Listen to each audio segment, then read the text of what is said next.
बच्चों, तो हम आ चुके हैं एक न्यू वीडियो लेकर आपके लिए, जो मोस्ट इंपॉर्टेंट है क्लास 12 जो चैप्टर नंबर 6 है अब क्लास के कुछ अनुप्रयोग, जो मोस्ट इंपॉर्टेंट है आपके लिए बहुत ही ज़्यादा। और ये क्वेश्चन तो आपके लिए मोस्ट है। ठीक है बच्चों, इसको हम आज करेंगे। देखिए, किसी आयत की लंबाई x 3 सेंटीमीटर प्रति मिनट की दर से घट रही है और y चौड़ाई जो है वो आपके पास 2 सेंटीमीटर प्रति मिनट की दर से बढ़ रही है। जब x बराबर 10 सेंटीमीटर और y बराबर 6 सेंटीमीटर है तो आयत के, अब आपके पास यहाँ पे दो क्वेश्चन पूछ रहा है, ए परिमाप, बी क्षेत्रफल की परिवर्तन में दर ज्ञात कीजिए। ओके, देखिए पहले हम ए को निकालेंगे, तो दिया है उसको लिखेंगे पहले। तो सपोज आपने पहले जो भी टॉपिक होता है उसे लिखते हैं। तो आयत की जो लंबाई है उसको लिखेंगे, आयत की लंबाई, आयत की लंबाई हमारे पास एक्स है, जो आपके पास 3 सेंटीमीटर प्रति मिनट की दर से घट रही है। घट रही है, ध्यान रखना, ठीक है। जो घट रही है, घटने का आपके लिए निकाल देंगे हम। ठीक है बच्चों, कैसे घटना बढ़ना वो चीज़ है। ठीक है, तो घट रही है और चौड़ाई जो है, चौड़ाई, चौड़ाई वाई, चौड़ाई क्या है, वाई। ठीक है बच्चों, देखते हैं इसको आगे। देखिए तो बच्चों यहाँ पे वाई हो गया। ठीक है, अब आपको लिखना है जो 3 सेंटीमीटर प्रति मिनट की दर से घट रहा है वो क्या हो जाएगा। यहाँ पे आपको लिखना पड़ेगा, जैसे कि x माना है तो dx over dt is equal to -3 आएगा, क्योंकि घट रहा है तो इसीलिए माइनस आ रहा है। और आपके पास dy ओवर dt जो है वो बढ़ रहा है तो 2, यहाँ पे लिख सकते हो आप सेंटीमीटर प्रति मिनट, यहाँ पे भी आप लिख सकते हो सेंटीमीटर प्रति मिनट। बात क्लियर है? ठीक है बच्चों, आगे ध्यान दीजिए। इतना क्लियर होने के पश्चात आपको लिखना पड़ेगा, फिर आपको अब लिखना पड़ेगा प्रश्नानुसार। प्रश्नानुसार आपको लिखना पड़ेगा आयत का परिमाप। पहले आयत का परिमाप ज्ञात करना है, फिर आपको क्षेत्रफल। ठीक है, आयत का परिमाप होता है, आयत का परिमाप को आप ले सकते हो किसी से भी, जैसे कि पी से ले लेते हैं हम, पी से ले लेते हैं। तो आयत का परिमाप इजिकल टू होता है 2 कोष्ठकों में लंबाई प्लस चौड़ाई, ये आपने पढ़ा होगा। ठीक है, आयत का परिमाप होता है 2 कोष्ठकों में प्लस चौड़ाई। तो यहाँ पे आपको लेना पड़ेगा derivative with respect to T. निकालोगे तो आयत का परिमाप आपके पास क्या है, पहले तो उसको लिखोगे आप, P इजिकल टू आपके पास है 2 कोष्ठक में लंबाई प्लस चौड़ाई। ओके, इसका आपको derivative with respect to x निकाल रहे हो तो आपके पास क्या आ जाएगा, यहाँ पे ये फंक्शन है तो इसी फंक्शन से आप निकाल रहे हो तो D over D T is equal to 2 कोष्ठक में, यहाँ पे आपके पास dx ओवर dt हो जाएगा प्लस dy ओवर dt हो जाएगा। ठीक है बच्चों, यहाँ पे आपको लिखना पड़ेगा dp over dt is equal to 2 कोष्ठक में आपके पास जो आ रहा है उसको लिखेंगे dx ओवर dt आपके पास -3 है, dy ओवर dt आपके पास 2 है।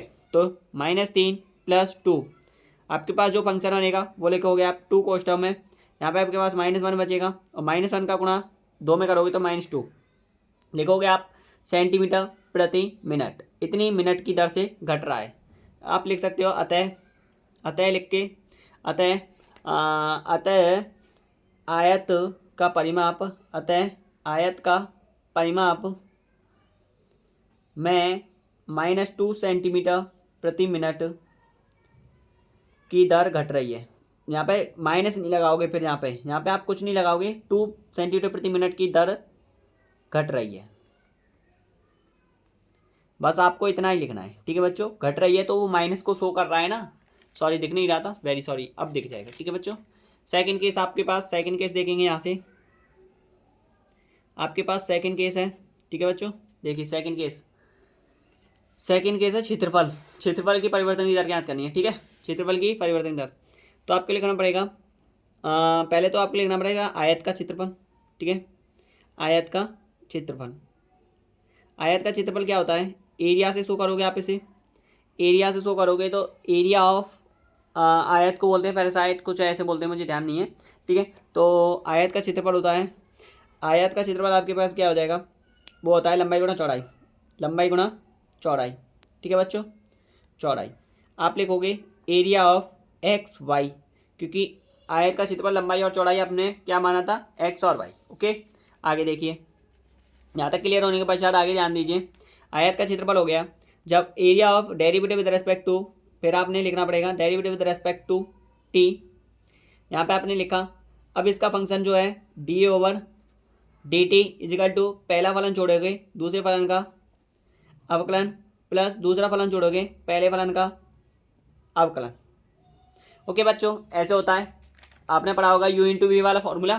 ठीक है बच्चों, ये वाला फॉर्मूला तो पढ़ा होगा आपने। यहाँ पे लिख दे रहा हूँ आपको ये बात। फंक्शन u इंटू वी वाला जो फॉर्मेट है D over D A D T के अकॉर्डिंगली निकाल देते हैं। यहाँ पे आपने पढ़ा होगा u फलन छोड़ोगे D V over D T हो जाएगा। ठीक है बच्चों, प्लस v फलन छोड़ोगे D U over D T हो जाएगा। ये वाला फॉर्मूला तो पढ़ा होगा ना आपने। ठीक है, ये मैंने फॉर्मेट लिख दिया। ध्यान दीजिए, अब यहाँ पे आपके पास जो भी टर्म आ रहा है D A over D T is equal to X की वैल्यू आपके पास दे रखी है। मैं आपके बता दे रहा हूँ, एक्स की वैल्यू 10 है, वाई की वैल्यू 6 है। ठीक है, और आपके पास एरिया भी दे रखे हैं। ठीक है, निकाल दोगे आप इन्हें तो देखिए ध्यान से। तो आपके पास क्या दे रखा है, एक्स बराबर 10 मैं लिख दे रहा हूँ यहाँ पे। और आपके पास D Y over D T आपके पास 2 दे रखी है। और आपके पास प्लस करोगे फिर आपके पास वाई दे रखी है आपके पास 6 गुणा एक्स की वैल्यू आपके पास टर्म दे रखा है -3। ओके बच्चों, ये आपके पास फंक्शन दे रखे हैं।